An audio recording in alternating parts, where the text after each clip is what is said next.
Welcome back to Homestead Heart. You all, I am out here today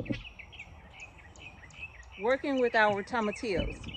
Okay, now remember I said these tomato cages right here, using these for tomatoes was a hard pass for me, right? But I decided, well, I have some tomatillos growing here, and we've done an experiment on these tomatillos that we're going to talk to you all about in an upcoming video. I'm not going to give it away, but you can see there are some differences in these tomatillos, okay? And we're going to talk about that in another video. But today I'm getting the tomato cages over the tomatillos, and I am going to see how these will help the tomatillos to hold up, because typically we just let our tomatillos kind of go and they just kind of sprawl all over the ground. They get so big and wide that they literally just start sprawling all out over the ground, right? So I have 5 tomatillo plants here, and if all goes well, I'm gonna have some amazing salsa verde for the season, right, for the year. So I'm very excited about that. But I'm gonna go ahead and get these tomato cages put around the tomatillos, and I'm gonna let you see me do that. I struggled with the largest tomatillo plant because that thing has grown so fast. I can't wait to share with you the experiment, what we did, and the end results. Okay, you all? So I am going to go ahead and get these cages on our tomatillo plants, and then you can tell me what other ideas, if you are using these, what are you using them for in the garden? I know they don't work on my tomato plants. I mean, as you can see, by the time I put this in the ground, and I'm going to show you that too, by the time I put this in the ground around my tomatoes, I have a tomato plant that's already finna be too big for this, okay? And this just doesn't work. But I'm gonna go ahead and get the rest of these around my tomatillos, and then we're gonna talk about these cages, all right? Tomato cage or not tomato cage? That is the question. Now what I have here, I've already picked my first tomatillo. It's ready, look at there. So I've already picked my first tomatillo. But anyway, I have my little bag of clips here. And these are the clips that I use to clip my tomatoes to the trellis, okay? And I typically will buy like 2 or 3 bags of these, maybe 4 bags, something like 3 or 4 bags of these. And they will last me a good 2 years or so, okay? So and they're not very expensive either. So at least they were not when I purchased them. I don't know what they cost now, y'all. You won't have to check it out. They might be more expensive. So now I'm going to go ahead and fix my cage over this tomatillo plant here. And just going to find the base of the plant. There it is. And I'm going to kind of sprawl it out around the base of this plant.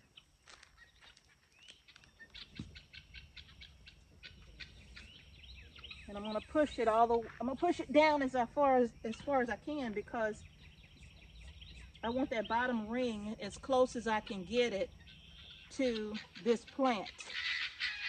Push that over that way. And now I'm just gonna lift this up through the cage. As you can see, it's full of tomatillos. But I'm gonna lift this up through the cage, and I'm gonna use my little clips here to clip this to the cage. Wait a minute.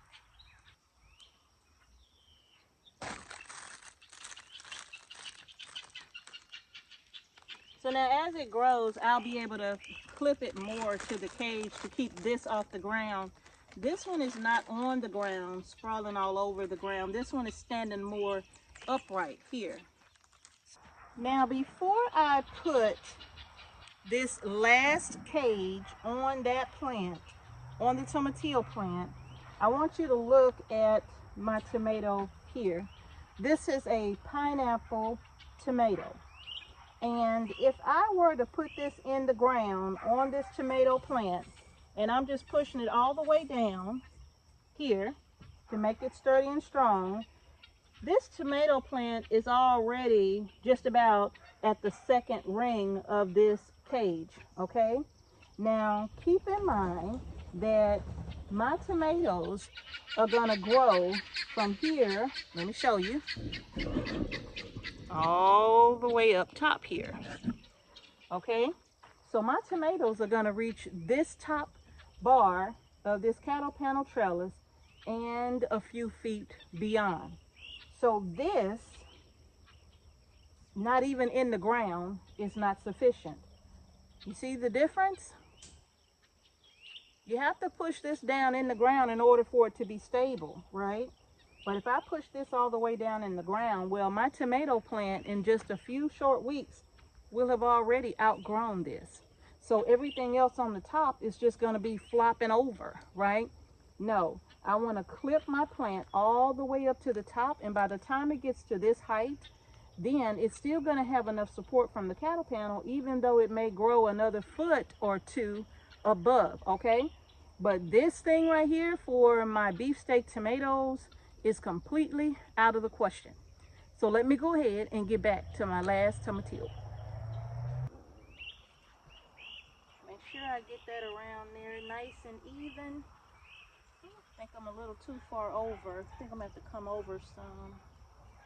About right here. I'm going to push that down.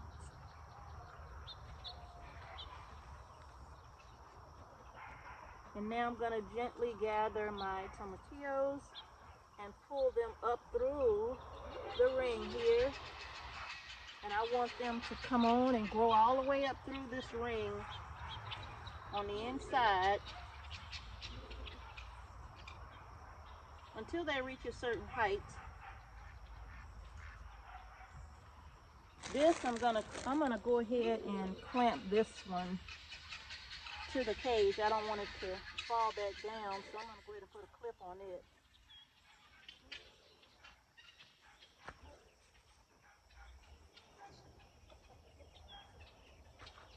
So this will keep growing up through the cage and provide some support for the tomatillos.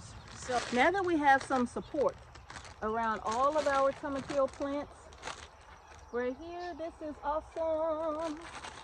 And they're green, so you can't even hardly see them up against the tomatillo plants. I wanted the blue ones, to tell you the truth. They had some beautiful blue ones at another Home Depot it was, but the Home Depot that was closest to Mr. H, their garden center is hardly ever open when he comes through, so I don't know. But they didn't have them, so we had to get these green ones from Lowe's. So Lowe's or Home Depot, but Home Depot had those pretty blue ones. They were about the color of my hat, right?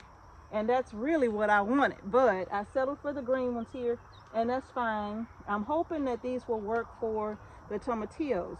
Now I have 2 cherry tomato plants right here. Let me show you. Make sure you can see. But right here I have and right here I have a large red cherry and a sun sugar tomato. And I told Mr. H, I said, what I'm going to do is, these are cherry tomatoes. They get really big too. But I'm going to go ahead and put 2 cages around these just for demonstration purposes on the cherry tomatoes, just to show how fast the trellis, the tomatoes will outgrow those little tomato cages right behind me here, okay? So we're going to do that experiment as well, just to kind of show you that if you're growing a smaller variety of tomato, maybe these little cages like this will work just fine for that, okay? But if you're going to be growing some larger tomatoes like the beefsteaks that we have here, and from the seeds on our seed shop, then I can tell you that those are going to outgrow those itty bitty cages right here and they're gonna outgrow them fast, okay? So, you all, I am gonna put them on these little cherries just to show you how they work. And I'm excited to have these little cherry tomatoes stacked right here because when we're out in the garden working, I'm gonna tell you, like, that's one of the first things that we look forward to doing when we come out in the garden, especially early in the morning, is grabbing some cherry tomatoes. And of course, my favorite is the black cherry, but the sun sugar is so sweet. It is so good. It's a beautiful yellow tomato, and it's so beautiful. And the large red cherry tomato is a beautiful deep red tomato. Tomato flavor. A beautiful tomato flavor, but they produce so many cherry tomatoes. And if you all haven't seen the video where I show you, I can my cherry tomatoes whole, just like they are, right? You can take a knife or so if you want, or a toothpick, and just puncture a hole in it and drop them in the jar and fill them up with some water and a little bit of lemon juice, and bam, you're done, okay? And they are so good, and they last a good bit on the shelf as well. And you can use them, when I take them out of the jar, I'll drop them in salads or soup or whatever I want to use them for. But I don't bother with trying to peel the skins off cherry tomatoes, and I don't like for them to go to waste either, okay? So I'll harvest them all and drop them all, even the green ones. I'll drop them all in jars and just can them just like they are, all right? And you can even use the green tomatoes to make a salsa as well. Like I use the tomatillos to make the salsa verde, and I have that video in my food preservation playlist, all right? So if you want to see how I make salsa verde, go to that playlist and you'll find that recipe there, okay? Hi, Miss H. So you all, that's going to do it. We are going to see how these little tomato cages hold up. Mr. H has my tomato cages, so I'm going to go ahead and put them around my cherry tomatoes too. But we'll do that in another video because he's busy. Yeah, I don't want to bother him. He busy.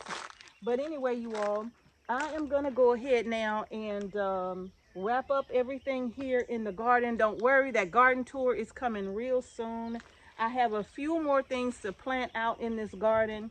We really have been working hard to get our garden straight and back up and running to where, you know, things are going to be growing. I know you can see the cilantro is just growing like crazy. It's flowering now, and actually I am reseeding cilantro in another row, so I'll have more coming up. But the only reason why I didn't take up all that beautiful cilantro, the only reason why I didn't take it all up, you all, is because our bees are just loving it, okay? And it's not in the way of me growing anything, so I'm leaving it right there. And it's just absolutely beautiful, and the aroma in the garden is amazing, okay? Hey, bud. So you all, that's gonna do it for this video. I would love to know your thoughts on tomato cages. Look, we have got to be real about these tomato cages. I know they pretty, right? Like I said, the green ones are cute, but the blue ones were beautiful. I know they pretty, but you all, pretty ain't gonna cut it. They gotta work. They gotta be functional, right? And so we have these 5 right here, and if I can help my tomatillos in any way, shape, form, or fashion to grow up and not be all over the ground, because once they're all over the ground, well, ants like the tomatillos, they eat their way through the little soft husk that they grow in. They're like a ground cherry, really. So they eat their way through the husk and they start eating on the tomatillos, right? The same with our ground cherries, like my pineapple ground cherries, my Aunt Molly's ground cherries. They do the same with those. So I'm probably gonna put a cage around the ground cherries as well to see if that would help me to get more ground cherries, more tomatillos, and not have to worry about so many ants. Oh, he's coming with my cages. I was just about to ask you, but I didn't want to bother you. Yeah. Thank you so very much. I know.